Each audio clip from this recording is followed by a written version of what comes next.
একঘেয়ে মাছ খেতে যখন ভালো লাগে না তখন হাতে মেখে এইভাবে মাত্র 10 মিনিটে বানিয়ে নিন সেরা স্বাদের মাছের এই রেসিপিটি। নমস্কার, কেমন আছেন সবাই?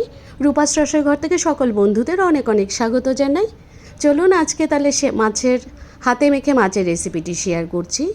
এখানে আমি 5 পিস মিডিয়াম সাইজের কাতলা মাছ ধুয়ে বেছে পরিষ্কার করে নিয়ে নিলাম, আর নিয়ে নিয়েছি একটা আম।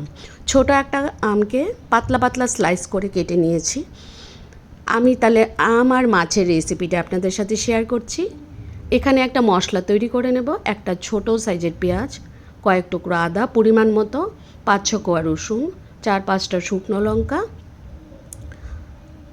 1 টিস্পুনের মতো দিয়ে দিলাম গোটা জিরে, আর হাফ টিস্পুনের মতো দিলাম কালো জিরা, 10-12টা দিলাম গোলমরিচ, সাদা গোলমরিচ। পরিমাণ মতো জল দিয়ে এই মশলাটাকে আমি তৈরি করে নিলাম। মশলাটাকে তৈরি করে আমি এবার মাছটা মাখতে চলে এলাম। পরিমাণ মতো নুন দিলাম, দিয়ে একটা পেঁয়াজ কুচি, পরিমাণ মতো হলুদ গুঁড়ো, সামান্য জিরে গুঁড়ো আর একটু ধনে গুঁড়ো দিয়ে দিলাম। এবার বেটে রাখা মশলাটাকে দিয়ে আমি দিয়ে দেব সর্ষের তেল।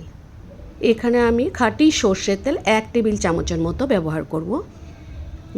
দিয়ে দিলাম আমের স্লাইসগুলো দিয়ে এখানে একটা আলুর হাফটা 5-6 টুকরোর মতো কেটে হাফটা আলু জাস্ট ব্যবহার করলাম। ইচ্ছে করলে এটা নাও দিতে পারেন আপনারা, তবে দিলে টেস্টটা অনেকটাই বাড়বে। এভাবে সুন্দর করে সবগুলো উপকরণকে একসাথে মিশিয়ে মেখে নিলাম।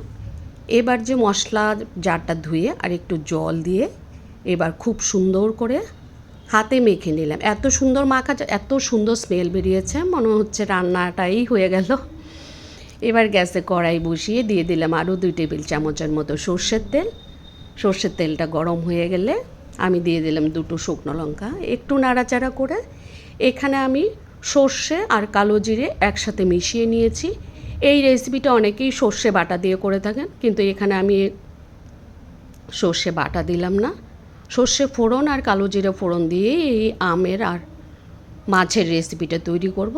মেখে রাখা মাছটাকে দিয়ে সামান্য আলতো হাতে আমি মাছটাকে নাড়াচাড়া করে একটুক্ষণ রান্না করে ঢাকা চাপা দিয়ে কয়েক মিনিট রান্না করে নেব।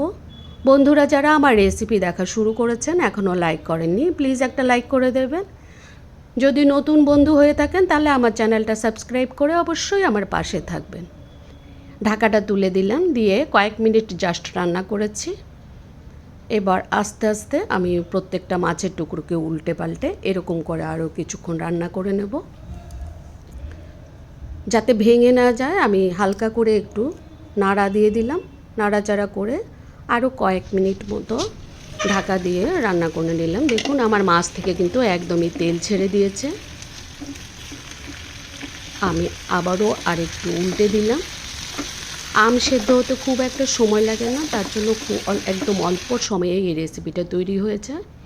দিয়ে দিলাম পরিমাণ মতো গরম জল। এখানে খুব একটা ঝোলের দরকার নেই, একটু মাখো মাখো থাকবে, তাহলেই খুবই টেস্টি হয়। গরম জলটাকে দিয়ে আরও কয়েক মিনিট ফুটিয়ে নিয়ে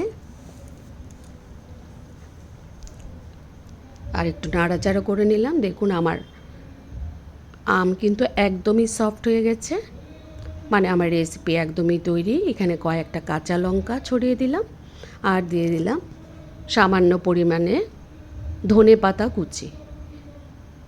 ধনেপাতা আর কাঁচা লঙ্কাটাকে দিয়ে জাস্ট 1 মিনিটের মতো ঢাকা দেবো, যাতে কাঁচা লঙ্কা ধনেপাতার সুন্দর একটা স্মেল এই রেসিপিটাতে ঢুকে যায়।